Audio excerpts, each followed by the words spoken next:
ocasión decidimos, obviamente por la fecha, hacer un podcast en relación a lo que es las festividades del Día de Muertos.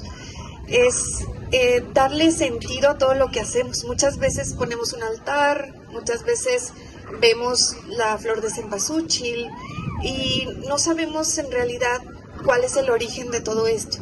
Y en los libros nos aporta toda esta información que le da el sentido a lo que estamos haciendo, que es lo verdaderamente importante, que es lo que transmitimos a veces por tradición oral a nuestros hijos, leyendas, las calaveritas, incluso explicarles el porqué de cada tradición. Entonces, pues ahorita lo que vamos a tratar de hacer es pues platicarles un poquito, platicar entre nosotras sobre todo. Todas estuvimos leyendo algunos datos que pueden ser muy interesantes.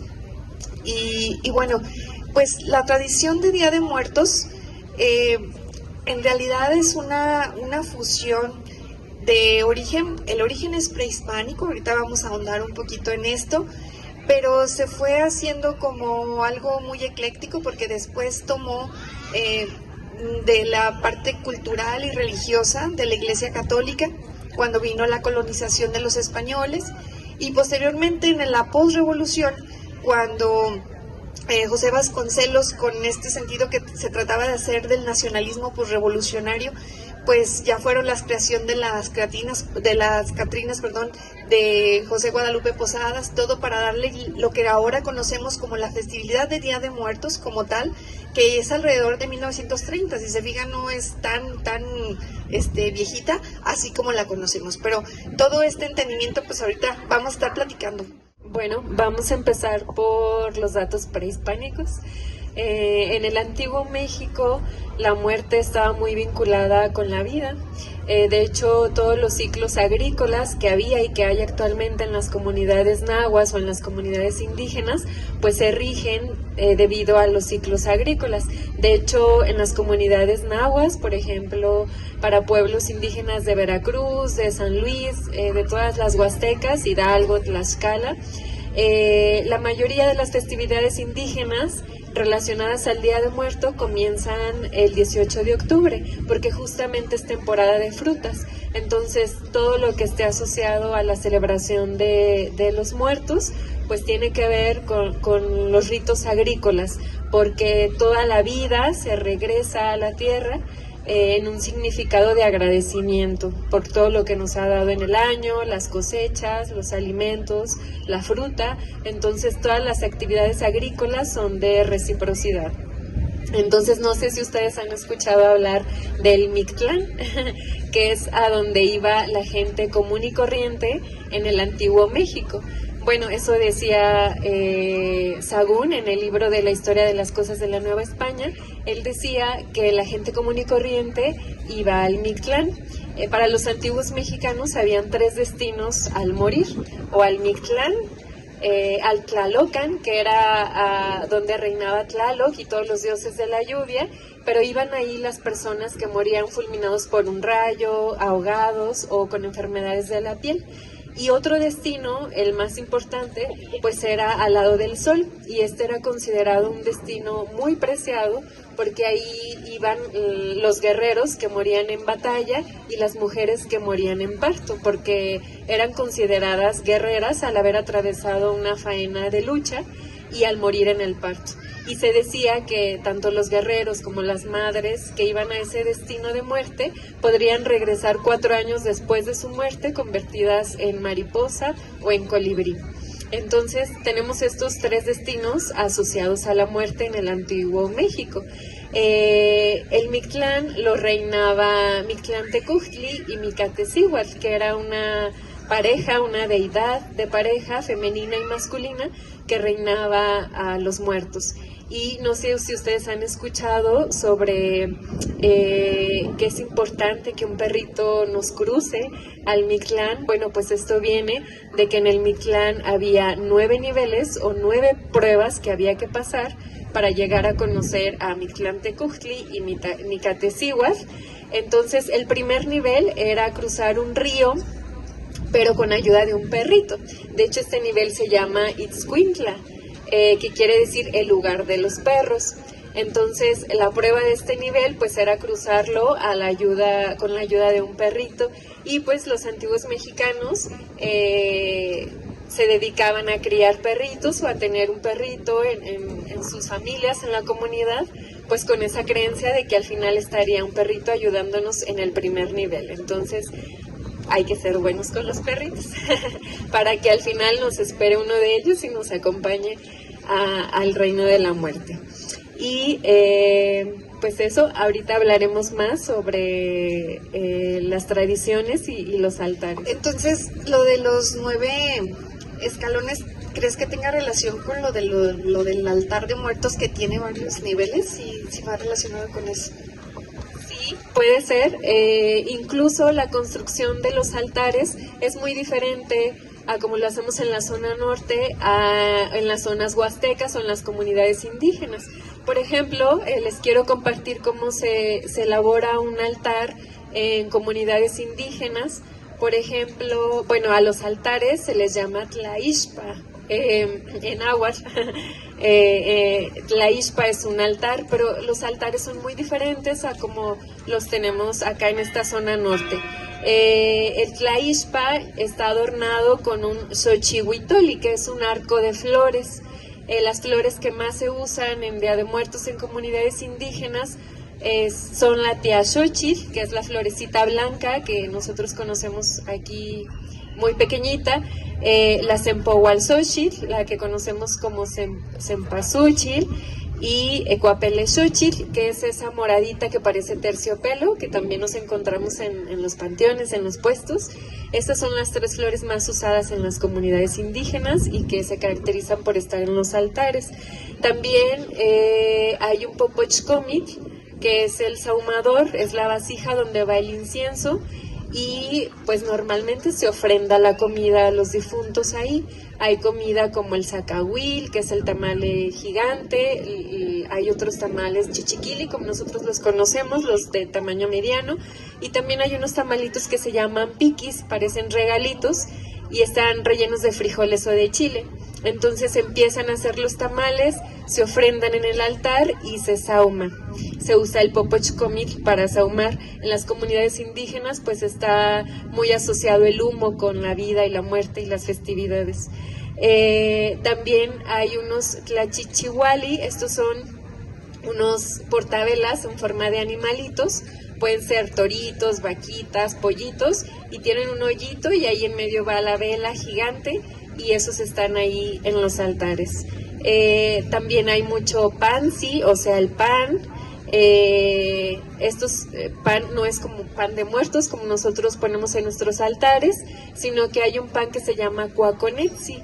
Es un panecito en forma de niño y pueden ir colgados del xochihuitoli, del arco, y están ahí en el altar, y son pues el pan que hay. El atoli, que es el atole de guayaba, de todo lo que nos gusta.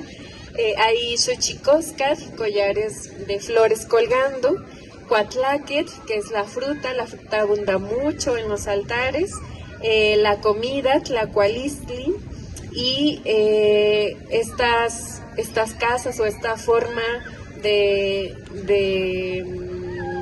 ofrendar pues se caracteriza por tener xochitlamaoyali, o sea, los pétalos de flores que se ponen afuera de las casas en forma de un caminito para que los difuntos lleguen a su casa. Y es muy lindo y bello y hermoso ver cómo entramos a las comunidades indígenas y vemos afuera de las casas caminitos de pétalos que nos conducen a la ofrenda. Y pues creo que sí es algo muy diferente. En esos altares, por ejemplo, no hay niveles. Entonces, nosotras acá, pues en la zona norte, ¿verdad? Sí tenemos todos nuestros altares con niveles, cada uno tiene un diferente significado, y creo que ahí hay mucha diferencia, ¿verdad? También comentabas que aparte del arco que se colocaba, la importancia del collar de flores que representaba para los difuntos, ¿no? Que es un adorno muy especial para ellos. Cosa que nosotros tampoco hacemos. O sea, nosotros en el arco tenemos lo que es la cruz, que es totalmente de la época colonial para cuando entró el catolicismo. Entonces creo que también eso es bien interesante, ver la parte, como cuando llegan los españoles intentan de alguna forma convencer a los pueblos indígenas con sus tradiciones, hacer que se vinculen a la religión, pero sin perder su esencia. O sea, porque esta parte de cómo nosotros conocemos ahora los altares, más nosotros, es ver ahora los detalles que tienen, por ejemplo, que el retrato, el espejo que debe de ir enfrente del retrato, el ponerle sal, que significa la purificación, el agua para hidratar al difunto cuando viene en camino. O sea, creo que también es interesante aprender nosotros el significado de cada detalle, porque no es nada más poner la foto y flores. O sea, todo tiene un significado para las personas que quieren poner este altar y que sus seres queridos lleguen para estas fechas. Creo que es muy importante esta parte que nosotros tenemos como mexicanos, de ver a la muerte, que es una fiesta literalmente para nosotros, recibir a nuestros difuntos. Entonces creo que eso también es muy importante para nosotros valorarlo y ver el significado que tiene cada detallito, la flor, las velas para que nuestro difunto encuentre el camino, el alimento para cuando llegue lo disfruten. O sea, creo que esto es muy interesante de nuestras tradiciones. Y ahorita que lo mencionas, a mí me llama mucho la atención la cosmovisión de los pueblos prehispánicos, porque ellos no relacionaban la muerte a algo bueno o algo malo, era un ciclo que se terminaba. Cuando llegó la conquista, los españoles te la imponían a manera de moral. Si eres bueno te vas al cielo, si eres malo te vas al infierno. Ellos tenían una cosmovisión más mágica, o sea, era un camino que todos teníamos que recorrer. Tenías que llegar al Mictlán, tu meta era llegar al Camino del Sol. Y eso se me hace algo muy, muy bonito, muy interesante, porque no lo veían con miedo. Esa es la parte de perder el miedo. Después, pues se volvió un sincretismo totalmente, porque se fue mezclando con toda la cultura española. Por ejemplo, el pan de muerto es por parte de los españoles, las calaveritas de dulce, pues también los españoles nos introdujeron esa manera ya de verlo a picardía. Como ustedes dicen, la cruz, pues ya es el mayor símbolo de conquista que nosotros tenemos. Y los altares, pues todos van dependiendo del lugar, la región, porque se hace acorde a los recursos, a los insumos de cada pueblo. El sur, norte, cada uno le da su toque. Por ejemplo, a mí me tocó conocer uno en la selva de Yucatán, totalmente maya, tenía hasta un guajolotito amarrado, las flores sí había cempasúchil, pero era diferente a las de nosotros, los materiales era otro tipo de barro, otro tipo de trastes, no como los de nosotros, pero todos coincidían en velas, flores, la comida y la foto de la persona. Entonces yo creo que todo esto es una magia, es una revoltura, por decirlo así, como cada pueblo adapta a sus necesidades y a sus costumbres su propio altar de muertos. Ya nada más quería hacer una observación, retomando un poquito de todo lo que han comentado todas.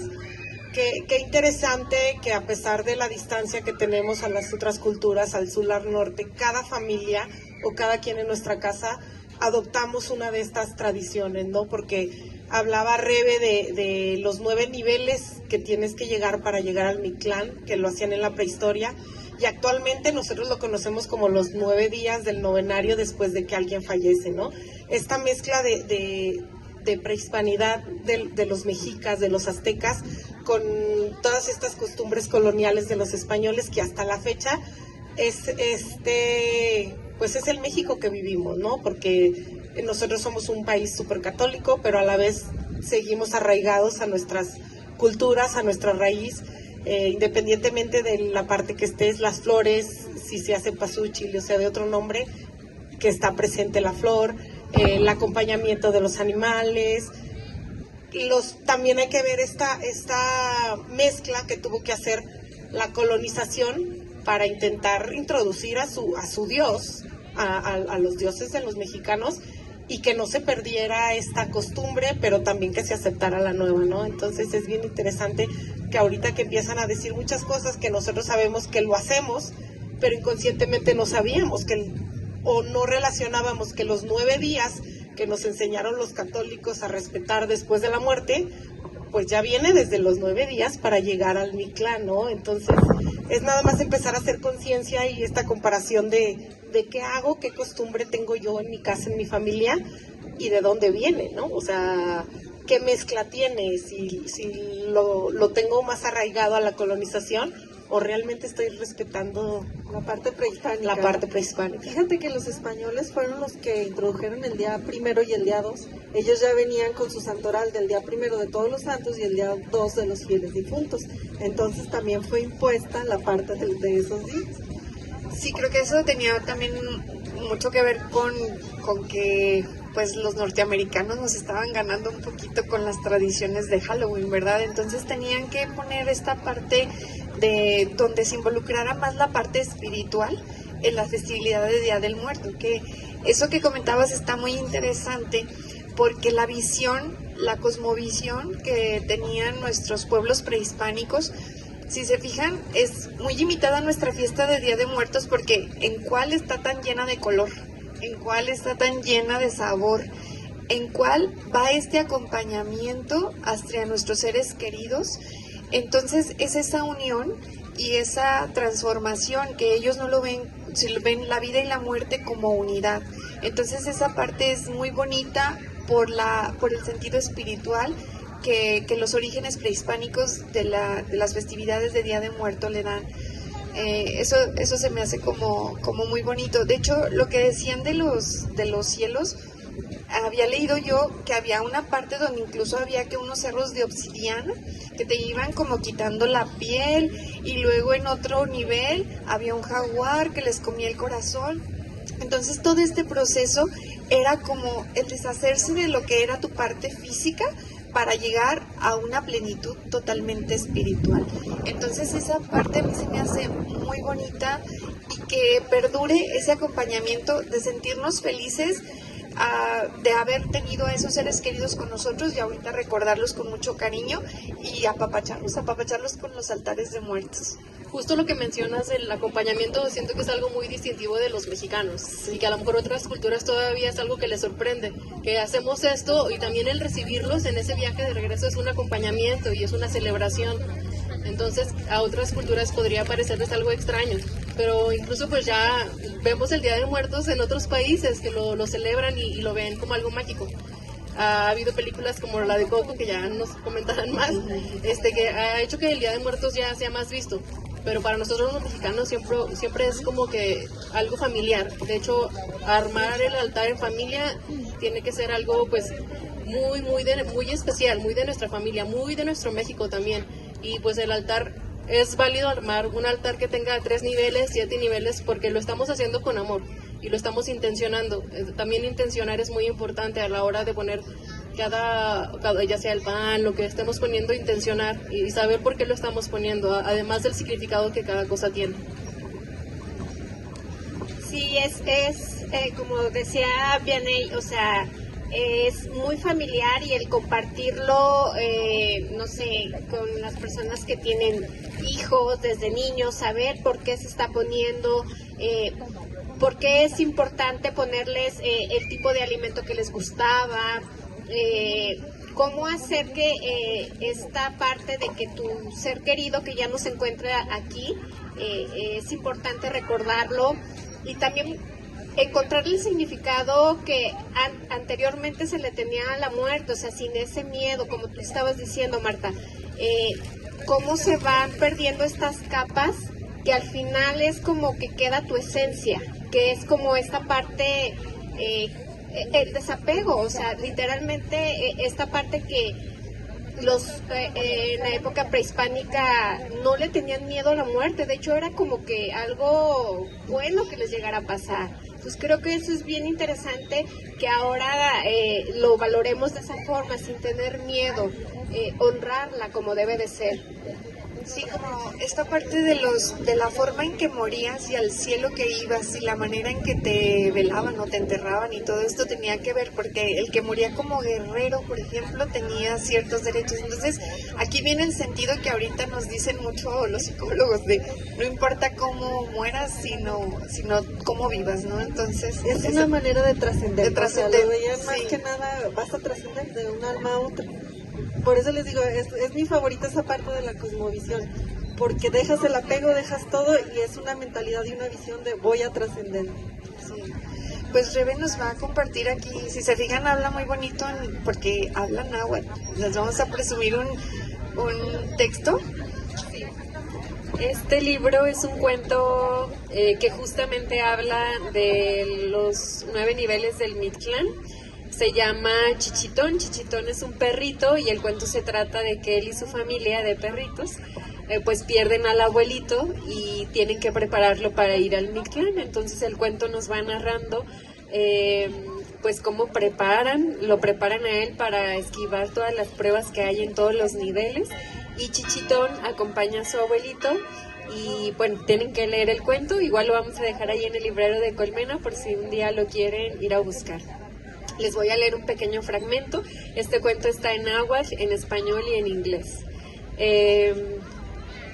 Inhuehue Mexco, Ihuac Ayocmo, Wala Incaxtleca, Nica Totlatzinco, Momemilaya Inihuicac, Nicowaya Ashiwaya in Itocayoca, Mictlán, Incani Yesemihcac Mosehuia, Yese Inik Aka Nepaaxis, Achtomoneki Panus y Panchignahui Yeyantli. En el México antiguo, cuando todavía no llegaban los españoles a nuestra tierra, se pensaba que al morir la gente llegaba al lugar llamado Mictlán, que es donde se descansa para siempre. Pero para llegar ahí se necesita primero pasar por 9 niveles. Entonces les vamos a dejar este libro ahí en Colmena por si son gustosos de acercarse a él o buscarlo para conocer un poco más del Mictlán.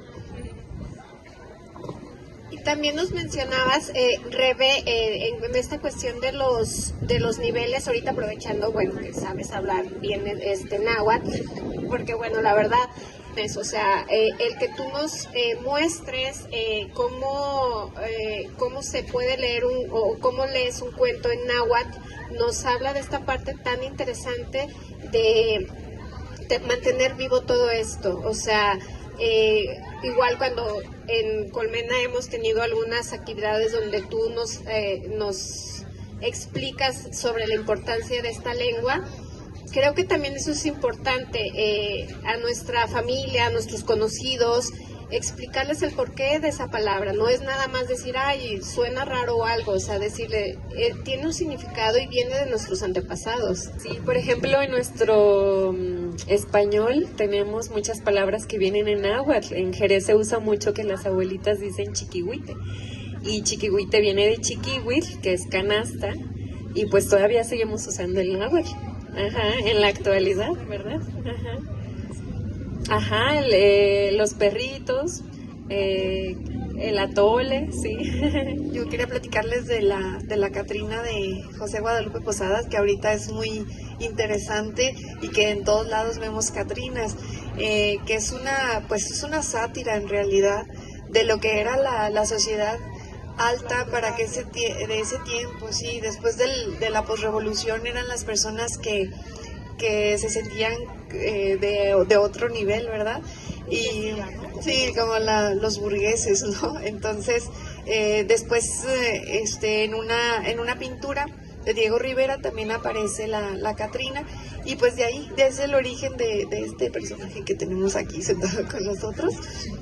Y pues sí, entender todo esto y podérselos transmitir a nuestras futuras generaciones, pues es relevante la tradición oral, que siga permanente, ya sea tradición oral o en libros, pero pues qué bonito que estén aquí, que nos estén escuchando. Abonarle un poquito a lo que comentas tú de las Catrinas, porque nosotros las vemos, o quienes de los que estamos aquí cada año con año, pues no le hacemos honor a vestirnos de Catrinas, pintarte la cara, la vestimenta, y no sabemos realmente por qué lo hacemos. A lo mejor lo asociamos porque es Día de Muertos y vienen los muertos y todos andamos de de muertos vivientes, pero no tiene este contexto cultural donde dices, es una sátira que le hacía en ese entonces a la clase alta, donde decía que la muerte no respetaba a ricos ni pobres, ¿no?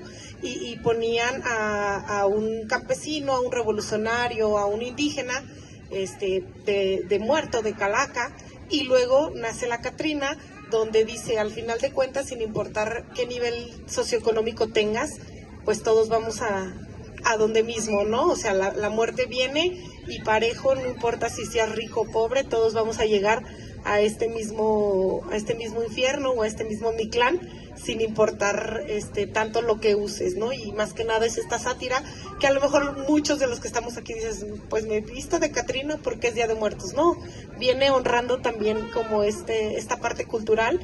Y qué interesante que tocaban el tema de la película de Coco. Levanten la mano aquí, ¿quién no ha visto la película de Coco?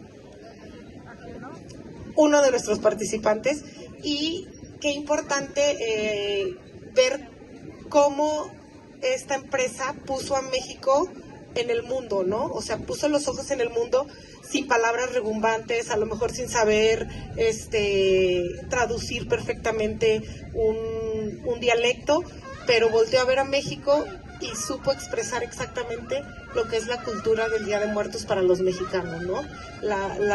Los colores, la flor, el acompañamiento de los alebrijes, que al final de cuentas el perrito que acompaña al niño es quien lo guía al otro lado a cruzar el puente, el tema católico de tener que cumplir con una misión y poderte ir al otro lado sin deber nada, el de que si de este lado los vivos no te reconocen, no puedes regresar.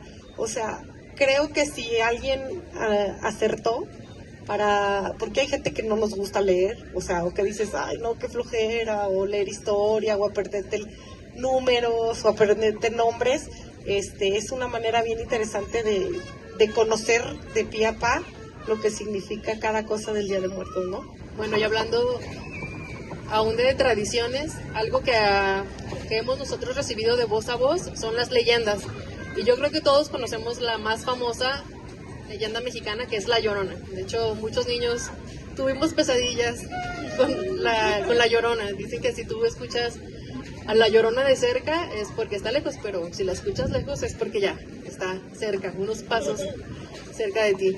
Entonces, bueno, yo les voy a leer una versión de esta leyenda mexicana, La Llorona. Bueno, esta leyenda es jerezana y se titula La Llorona de San Pedro. Me cuentan que esto ocurrió en los años 20 del siglo XX, en unos cuartuchos pequeños y semiderruidos. Casi en la esquina de la calle Morelos y García Salinas vivía una mujer que vestía siempre de negro.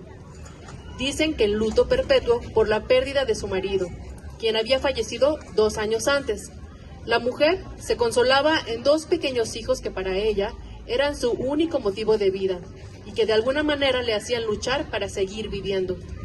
Jerez había padecido muchas penurias, los destrozos de la Revolución, el año del hambre, la epidemia de la influenza española. Los pocos habitantes que quedaban luego de esas luchas fratricidas vagaban buscando el sustento y trabajo que no había por el anárquico gobierno agrarista que se trataba de imponer. Y a todas las desgracias anteriormente citadas se vino a unir una más. El 20 de noviembre de 1924 comenzó a caer una menuda lluvia pertinaz, que luego se convertiría en tormenta perenne, y continúa, que terminaría hasta el segundo día de enero de 1925. Esto fue conocido como el diluvio jerezano. La mujer a que nos referimos trabajaba a veces ayudando en una casa de la calle de la parroquia, y a veces cosiendo a mano ropa ajena, por lo que dejaba todo el día a sus hijos solos. Dicen que el más pequeño de sus vástagos se enfermó en los últimos días de noviembre por la humedad, el frío y la desnutrición. Una bronquitis fulminante. La madre le proporcionaba cuanto hierbajo, té o curación le proponían, sin que el niño mostrara signo de alivio alguno. El niño tosía y arrojaba sangre, y ya casi ni respirar podía. por lo que la mamá salió desesperada en una fría y lluviosa noche a buscar el auxilio del médico. Y como en Jerez no había médico, el único boticario, creo que era Bartolito Román, accedió de buena gana a acompañarla, llevando en su botiquín pomadas y medicamentos que podrían servir, aunque él sabía de antemano que el pequeño ya estaba al borde de la muerte. Con paso presuroso se dirigieron a los cuartuchos de la calle Morelos, pero casi al llegar, un estruendo resonó sobre el chipi chipi de la lluvia. Temiendo lo peor, apresuraron el paso, solo para ver entre nubes de tierra y polvo cómo se terminaban de caer los cuartos. La madre prorrumpió en un desesperado sollozo, lanzándose hacia lo que había sido su hogar. ¡Mis hijos! ¡Mis hijos! Algunos curiosos se dispusieron a buscar entre los escombros, quitando vigas y piedras, excavando con las manos, encontrando después los cuerpecitos destrozados de los 2 niños que han de haber muerto al instante del derrumbe. La congoja, la impotencia, la tristeza y el dolor de la mujer no se pueden narrar. Dicen que enloqueció y que luego se le veía vagar por las calles, con la mirada perdida, sollozando siempre, hasta que un día se arrojó a la crecida corriente del Río Grande, no encontrando su cuerpo jamás. Por mucho tiempo, los vecinos del barrio aseguraban que en las noches lluviosas se podía apreciar la silueta de una mujer que sollozaba y pedía por sus hijos. Bueno, esta es la leyenda de La Llorona en Jerez, versión jerezana. Y aquí les traigo unos datos de, pues como es tan conocida esta leyenda, también ha sido llevada al cine. De hecho, la primera película de cine de terror mexicana fue La Llorona. En el año de 1933, La Llorona, bueno, fue dirigida por Ramón Peón y fue la que empezó con todo esto del cine mexicano. No sé si ustedes sean fans, bueno, yo sí soy del cine mexicano de terror, que hay muchísimas películas, están en YouTube por si las quieren buscar, ahí no van a batallar.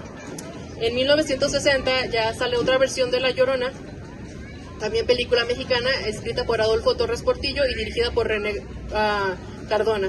Esta fue protagonizada por María Elena Márquez y Mauricio Garcés. Ya para 2006 sale una versión americana que se llama The Wailer, en español La Llorona, y esta película fue dirigida por Andrés Navia. Entonces ya vemos aquí que La Llorona llega más lejos, ¿verdad? Ya cruzó el río. En 2007, la película Kilómetro 31 no es una película que habla específicamente de la leyenda de La Llorona, pero sí está inspirada en esta leyenda. Y también pues película mexicana. En el 2011, La leyenda de La Llorona es una película de animación, que de hecho salió cerca de cuando salió la película de Coco. Esta fue una película mexicana de animación de terror y también nos hablaba de La Llorona. Fue dirigida por Alberto Chino Rodríguez y producida por Anima Studios. Ya para el año 2019 hay una película que se llama en inglés The Curse of La Llorona y titulada en español La Maldición de La Llorona. Esta, bueno, fue una película dirigida por Michael Chávez. Y en ese mismo año salió una película guatemalteca, también titulada La Llorona. Entonces en el 2019 salen 2 películas. Entonces vemos que La Llorona, bueno, ya está en el cine. Y mucha gente que no conocía la leyenda, pues que casi todos la conocíamos, pero en otros países ya empiezan a conocer más sobre esta mujer que perdió a sus hijos y que estuvo vagando por las calles y a la fecha sigue todavía llorando por sus hijos. Qué importante es esta parte de las tradiciones y cómo se va transmitiendo voz a voz, porque bueno, todos hemos escuchado esta leyenda y es interesante. Bueno, nosotros que de Jerez, pues está bonito ver que, por ejemplo, hay un historiador allá, un cronista, que tiene varios libros, que realmente es de donde nos basamos para esta leyenda. Entonces es bonito que escucharla, ver cómo aún en la época que sea las disfrutamos. Sí, y esta parte de que tienen nombres las calles, ¿no? O sea, ya le pusieron nombre a la calle, ya le pusieron nombre al boticario, ya todo, o sea, todos tienen su adaptación local y eso nos da como el sentido de identidad, de pertenencia, ¿no? Y a mí lo que me da más miedo es que yo vivo entre esas calles, Morelos y García Salinas. Me voy a mudar próximamente ya. Oye, y al ratito que vengamos a Guadalupe ya que va a hacer la lectura de la leyenda de la Llorona de Guadalupe. Ya nada más estoy viendo aquí que están haciendo anotaciones y pues se anima Guadalupe a hacer el cinito literario que nosotros le llamamos. Pues esperamos la invitación a Colmena de Lectores para venir a acompañarlas a ver una película mexicana de terror. Estaría muy, muy padre. También es importante hablar de, a la hora de formar el altar, los niveles, y cada día justo es dedicado a ciertas personas, ¿no? Entonces, ¿nos puedes hablar un poquito? Sí, de yo eso? traigo ese dato. No sé si sabía que esto, como decía hace rato Rebe, hace muchos años pues se manejaba por el temporal, ¿no? Que empezaba desde el 18 de octubre. Ya en lo que es la historia actual, se empiezan las festividades del Día de Muertos desde el 28, no, desde el 27. El 27 está dedicado a las mascotas. Se supone que el 27 regresan las mascotas, y se acostumbra pues a ponerle que las croquetas, el juguete. El día 28 aquí se los voy a leer para no contarles mentiras. El día 28 se prende la primera luz blanca y esta es para recibir a las almas solas. El día 29 se prende otra vela y se coloca un vaso de agua dedicado a los difuntos olvidados o desamparados. El día 30 de octubre se prende una nueva veladora, se coloca otro vaso de agua y se pone un pan blando para que los difuntos que se fueron sin comer o las almas que sufrieron algún accidente. A lo mejor de ahí viene de que comas un pan para el susto, ¿verdad? Ya supimos de dónde viene que te comas un bolillo. El día 31 se prende otra veladora con otro vaso de agua y se colocan frutas. Esto es para que los muertos de los muertos, esto quiere decir como los bisabuelos, tatarabuelos, y para que no se vayan olvidando. El primero es el Día de Todos los Santos, donde se dedica ya a los niños, a los muertos que mueren siendo niños. El día 2 es el Día de los Fieles Difuntos, donde recibimos a todos los difuntos y ya se pone el resto de la comida, vino, los platillos que le gustaban a los difuntos.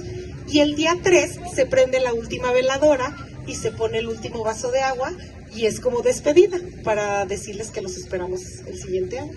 Entonces no es nada más 2 días, entonces ahí, desde el 27 se empiezan a recibir a las almas. Es un ciclo, sí. Es muy bonito. De hecho, creo que al inicio eran 20 días, pero bueno, ya lo cortaron. Pues los mexicanos muy inclusivos, ¿verdad? Ya incluimos, todos nos gusta ser rápido y sí. Pero incluso antes creo que hasta se ponían a tomar ahí y comían en las tumbas, ¿verdad? Si no me equivoco. Pues todavía en ciertos lugares del país lo siguen haciendo, sobre todo en Michoacán, que es como que el lugar más emblemático en estas festividades, que toda la noche, o sea, hay fiesta en el panteón, o sea... Pues la verdad, qué bonito pertenecer a esta cultura, y qué aburrido estar en otras donde que no festejan, exactamente. Entonces, pues rico y comida bien sazonada esta cultura, qué bonito. Pues ya vamos a leer pues, la última leyenda ya para despedirnos. Es también una leyenda jerezana de Miguel Berumen, que es el historiador cronista de Jerez. Bueno, esta leyenda se titula La calle de las Tres Cruces. Hace ya más de un siglo, la manera de pensar y de vivir se diferenciaba bastante a nuestros días. La gente se regía por el fervor y temor religioso. Raros eran quienes faltaban a misa los domingos, las fiestas religiosas y los viernes santos. Como entonces la diversión era considerada pecaminosa, y aparte de que no había en qué, se dedicaba más tiempo a la oración, meditación y vida piadosa. Un escritor afirma que estaban más cerca de Dios, por eso el chamuco tenía que hacer 1000 malabares para tentar a la gente y podérsela llevar a su morada.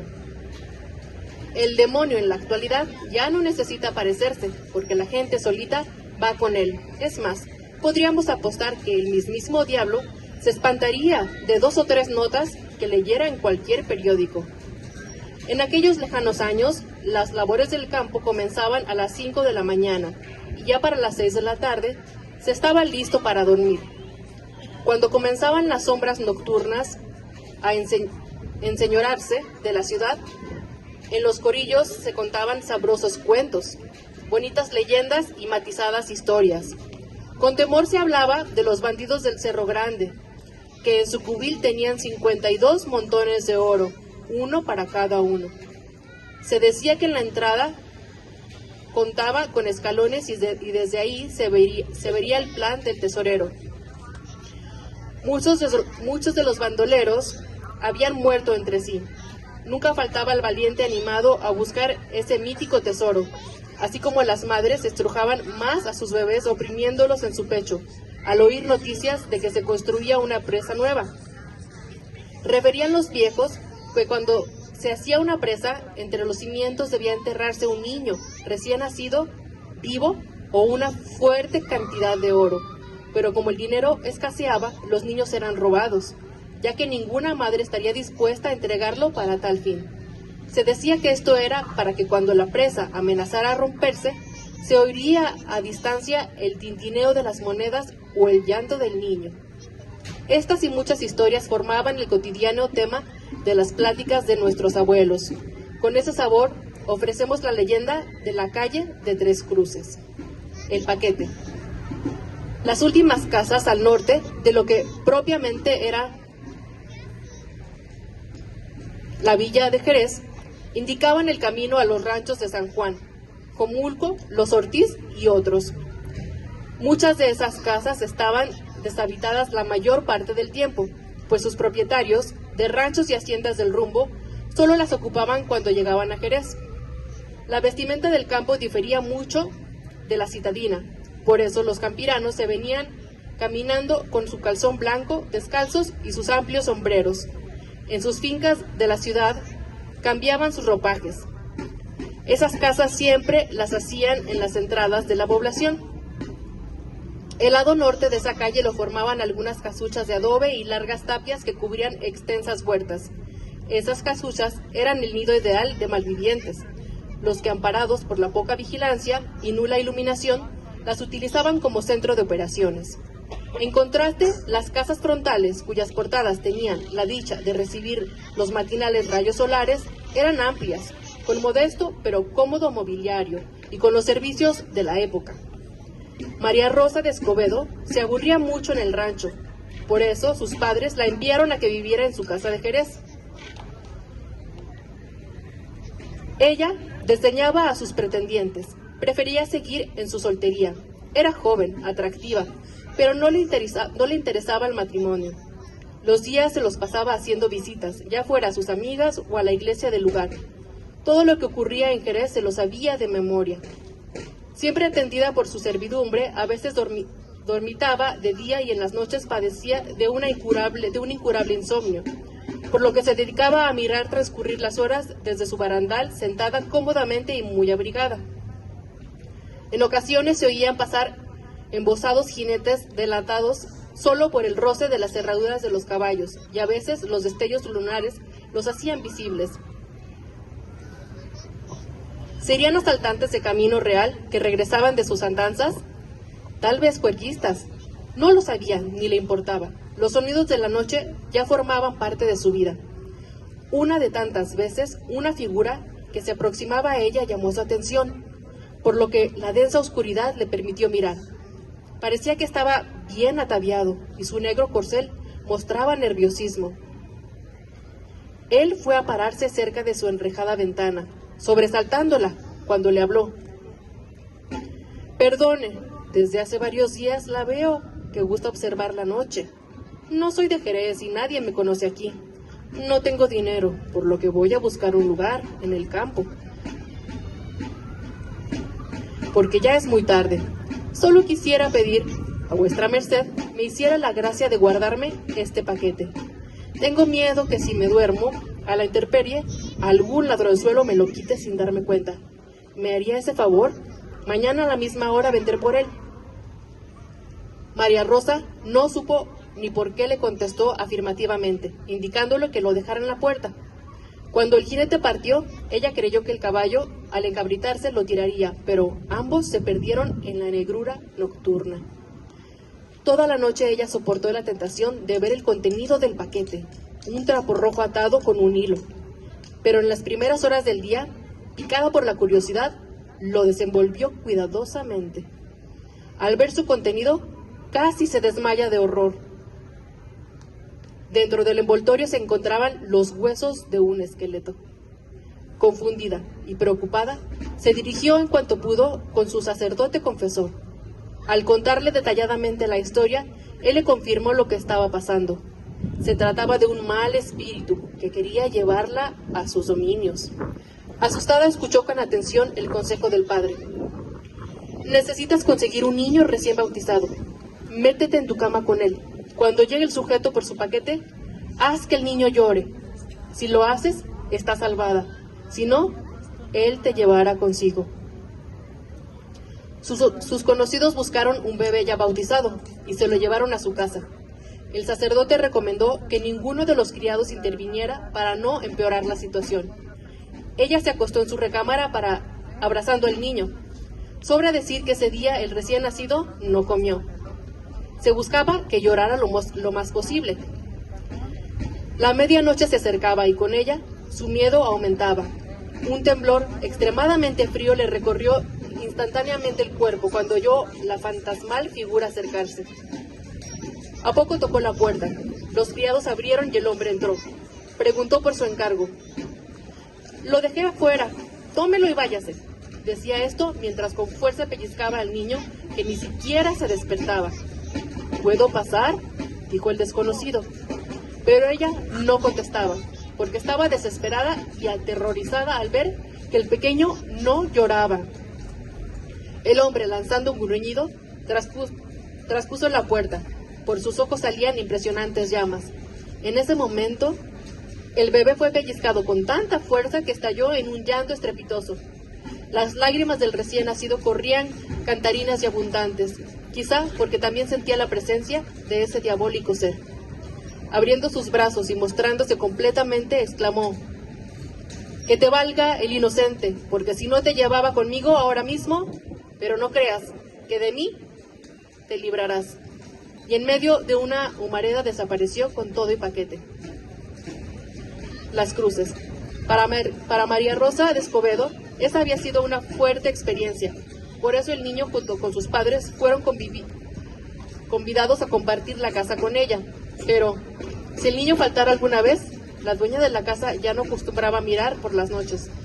Se volvía toda mimos hacia la criatura, a la que tenía especial cariño por salvarle. El fantasmal jinete seguía apareciendo en las noches oscuras por la calle, y al llegar frente a la casa de María Rosa, su caballo encabritaba lanzando tétricos fulgores y luego seguía su galope. Al ser consultado el sacerdote, indicó que se debían colocar cruces de cantera en las confluencias de las calles.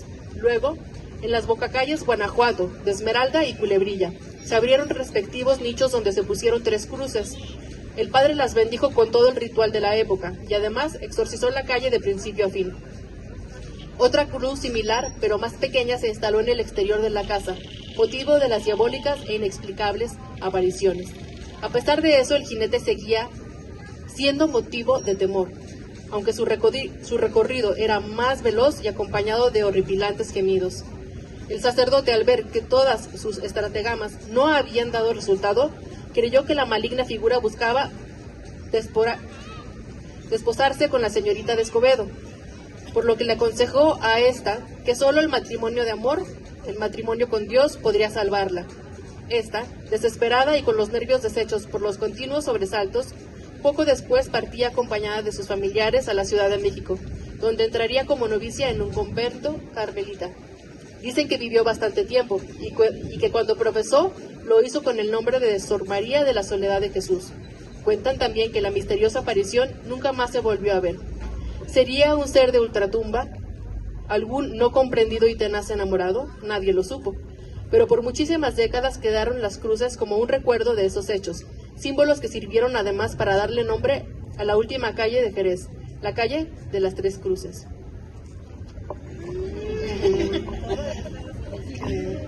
Gracias, Vianney. No, pues qué bonito. De hecho, si van a Jerez, la calle tiene 3 cruces de cantera. De hecho, no sé, sí están marcadas. Sí. Pues bueno, con esto nosotros terminamos nuestra charla.